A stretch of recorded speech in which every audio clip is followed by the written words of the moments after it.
Following his absence from On Her Majesty's Secret Service, Sean Connery made a triumphant return in Diamonds Are Forever, his last official Bond film. I'm Stephen Archibald, and welcome to my movie podcast.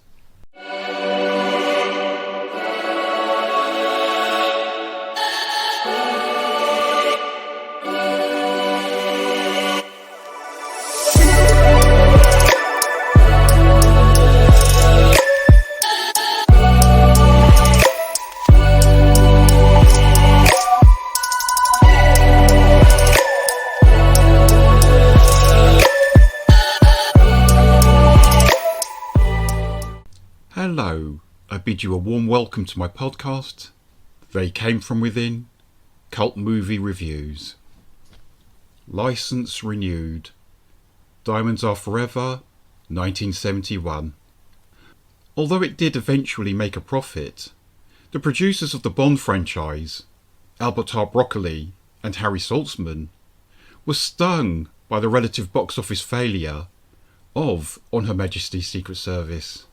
And they were deflated by their clashes with George Lazenby.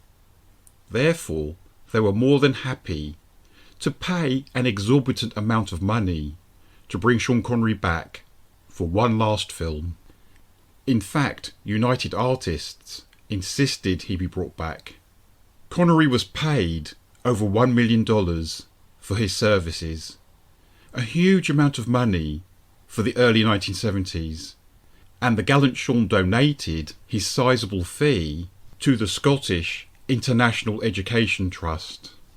This is the Bond adventure in which 007 has to trick his way into a diamond smuggling operation, one which leads to uncovering the latest scheme of his archenemy Blofeld, who wants to use these precious gems to power his laser-equipped satellite, set to destroy Washington DC and hold the world to ransom.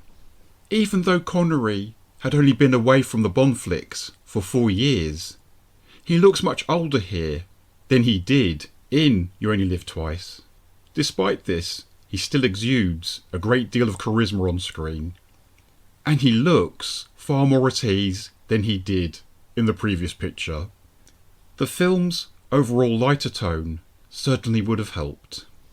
With Richard Maybaum having supplied the original draft, Tom Mankiewicz was undoubtedly brought in to give the tale more dark humour, as well as to bring plenty of playful touches to counterbalance the violence.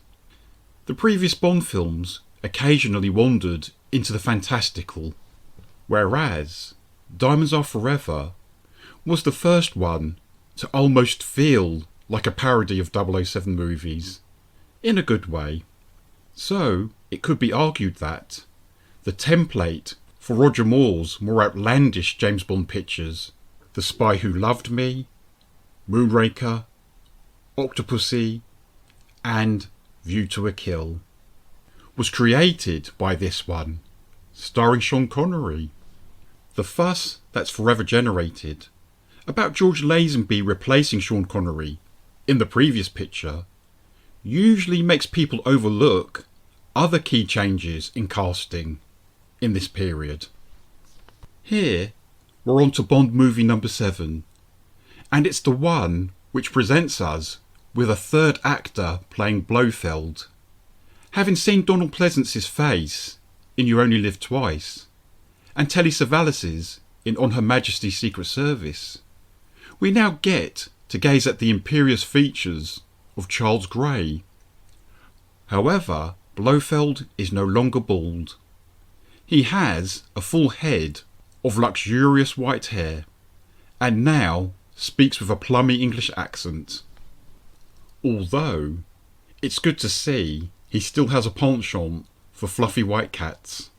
But it's another important character who's had more cinematic facelifts by this stage, namely Bond's CIA buddy Felix Leiter. Felix was portrayed by Jack Lord in Dr. No, Cease Linder in Goldfinger, Rick Van Nutter in Thunderball, and by Norman Burton in this film. In fact, in the official Bond movie series, 7 men have played Felix Leiter to date. The others being David Hedison, John Terry, and Jeffrey Wright. And, as a bonus point, it's Bernie Casey who plays Leiter in the unofficial Bond film Never Say Never Again. Diamonds Are Forever was the first Bond movie to have an American actress play the female lead. Jill St. John was auditioning for the minor role of Plenty O'Toole, but the makers were so impressed by her, she beat the likes of Jane Fonda, Raquel Welch, and Faye Dunaway to the main role of Tiffany Case. And despite her being written as a stereotypically brash and loud American, Jill gave a strong, appealing performance.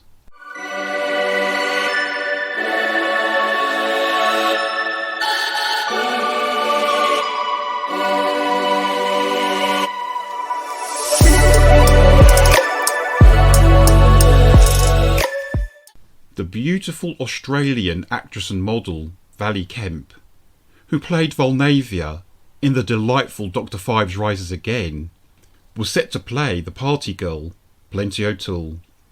However, the producer spotted Lana Wood in Playboy magazine, and she was immediately offered the part instead.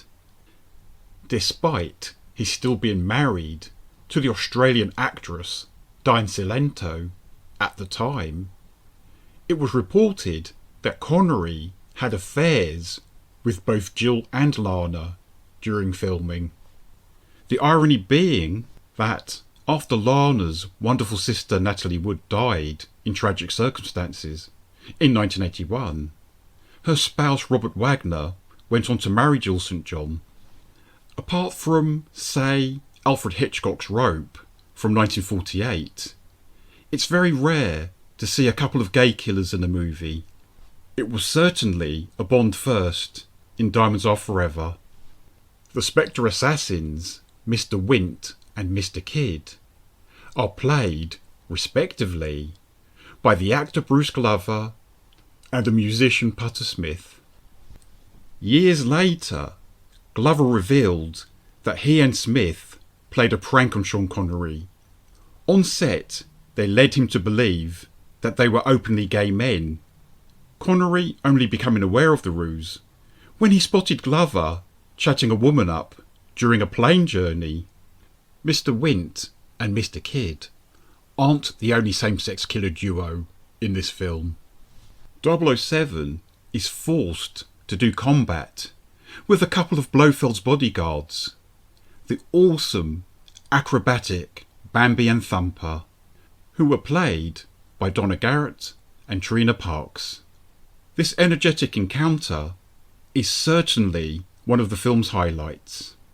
Another great fight scene is the one which takes place between James Bond and the diamond smuggler Peter Franks in a lift. It recaptures the kinetic energy of the fight sequences from On Her Majesty's Secret Service. Franks was portrayed by the English actor and stuntman Joe Robinson. He was the man who taught Connery some judo moves for You Only Live Twice, and this movie marks Robinson's last screen appearance. Having belted out the wonderful Goldfinger theme tune, Shirley Bassey made her second of 3 such recordings for Diamonds Are Forever. This typically dramatic gem, pun unintended, was composed by John Barry and written by Don Black. Blofeld and Spectre don't feature in the 1956 source novel, which is the 4th title in the series. In the book, Bond has to take on American gangsters, known as the Spangled Mob, and led by the brothers Jack and Serafimo Spang. Sticking with Blofeld, apart from seeing a lookalike being eliminated at the start of For Your Eyes Only, it's 44 years before he resurfaces in a Bond movie. Ernest is portrayed by the great Austrian actor Christoph Waltz in 2015 Spectre, and he reprised the role in No Time to Die from 2021. which makes Waltz the only actor to play Blofeld in 2 official Bond movies. The film was shot between the 5th of April and the 13th of August 1971. It's said that the last scene Connery filmed was the one in which he was knocked unconscious and placed in a coffin. So you could say Sean buried his ties with the franchise, both literally and symbolically. Produced by Eon and Danjak, Diamonds Are Forever was released in December 1971 and was distributed by United Artists, and it proved to be an instant hit at the box office. Connery's time as an official Bond was truly at an end. The Roger Moore era was about to begin. I'm Stephen Archibald, and thank you very much for listening to my podcast. They Came From Within, Cult Movie Reviews. YouTube and Facebook listeners can find all of my episodes on Audible, Podbean, Spotify, or from a whole range of other podcast hosts. Look after your good self, and goodbye for now.